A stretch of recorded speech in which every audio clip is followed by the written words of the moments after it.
What is an empire? Is it the land it conquers, the gold it hoards, or the stories it leaves behind, etched in stone and memory?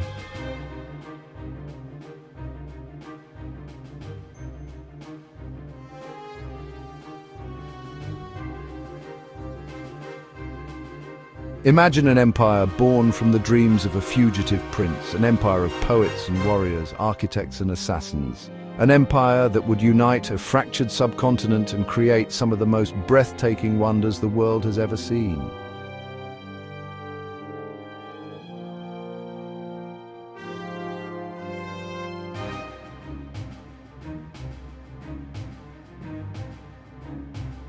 For over 300 years, their dynasty reigned. They created a golden age of art, culture, and economic might. But their story is also one of brutal conquest, bitter family rivalries, and a tragic decline that would pave the way for a new, more ruthless power. This is the story of the Empire of Diamond and the powers that brought it to its knees.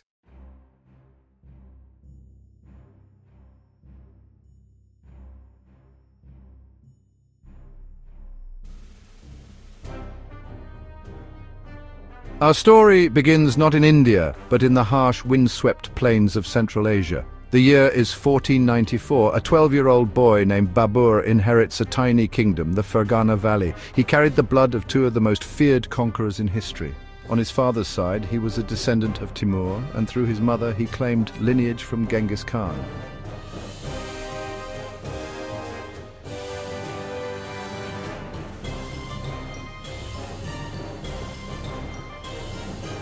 Genghis Khan's empire was the largest contiguous land empire in history, forged in a storm of violence.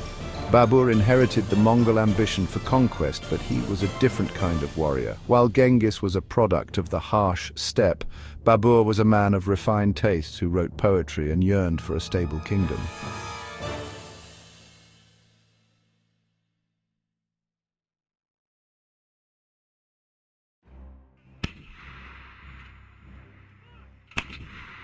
In 1526, Babur stood before the gates of India with a meager army of 12,000 men facing Sultan Ibrahim Lodi's force of 100,000 soldiers and 1,000 war elephants.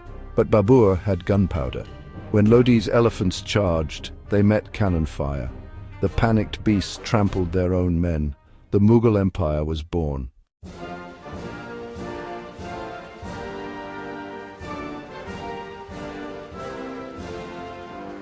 Babur founded the empire, but his son Humayun struggled to hold it together.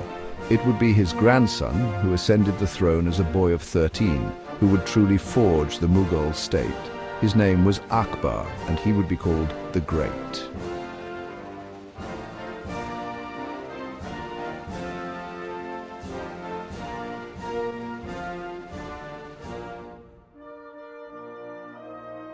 Akbar's genius was for administration. He created the mansabdari system, where nobles were granted lands in exchange for providing soldiers.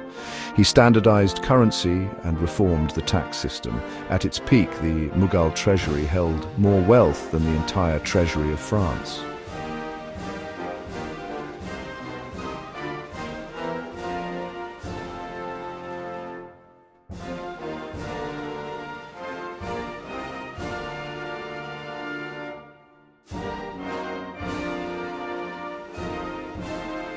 Akbar declared Sul-e-Kul, peace with all. He abolished taxes on non-Muslims and invited scholars from all faiths for debates. This was the Mughal Golden Age. Under Akbar and his successors, the empire controlled nearly a quarter of the world's economy, creating the Taj Mahal and architectural wonders that took decades to build.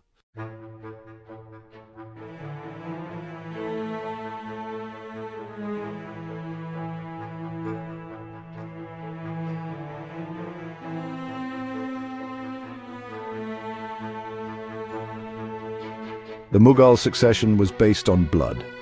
When Shah Jahan fell ill in 1657, his sons fought a brutal war. Aurangzeb, the master strategist, defeated his brothers one by one. He had Dara Shikoh beheaded and imprisoned his own father, who spent his final years staring at the Taj Mahal.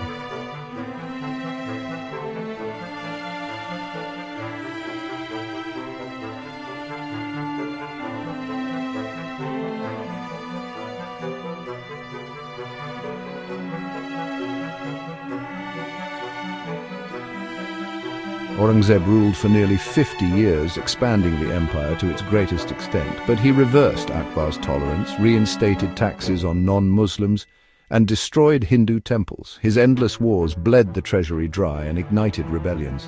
The Marathas used guerrilla warfare to chip away at Mughal authority. The Golden Age was over.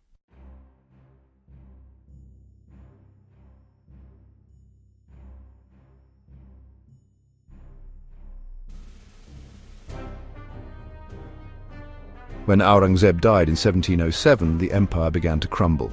A series of weak emperors followed. The Marathas seized territories. Persia invaded, carrying away the Peacock Throne and Koh-i-Noor diamond. From the sea, a new power emerged as humble merchants, the British East India Company.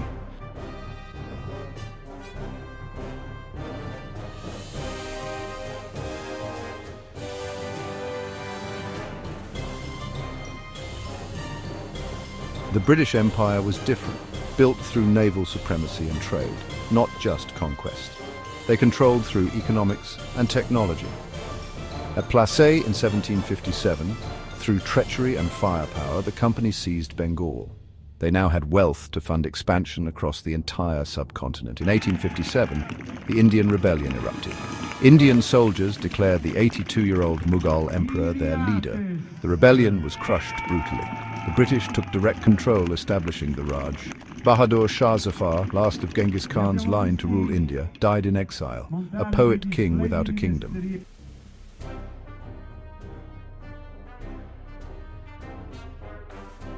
In 1857, the Indian Rebellion erupted.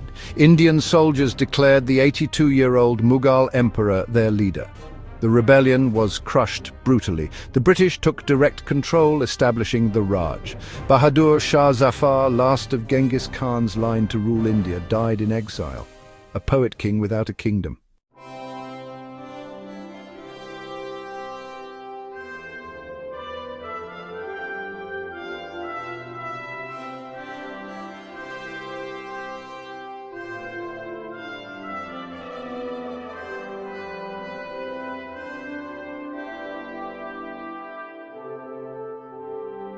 The Mughals are gone, but their legacy is everywhere. They show how tolerance can forge a golden age and how intolerance plants seeds of ruin. Unlike the Mongols who conquered, the Mughals built and assimilated. Unlike the British who extracted wealth, the Mughals became Indian, an empire of diamonds born from a prince's dream which for a fleeting moment held the world in its thrall. Its rise was spectacular, its fall a warning, and its legacy eternal. Thank you for joining us on this journey. If you believe that understanding our past is essential for building a healthier, more educated future, please subscribe to Education and Health.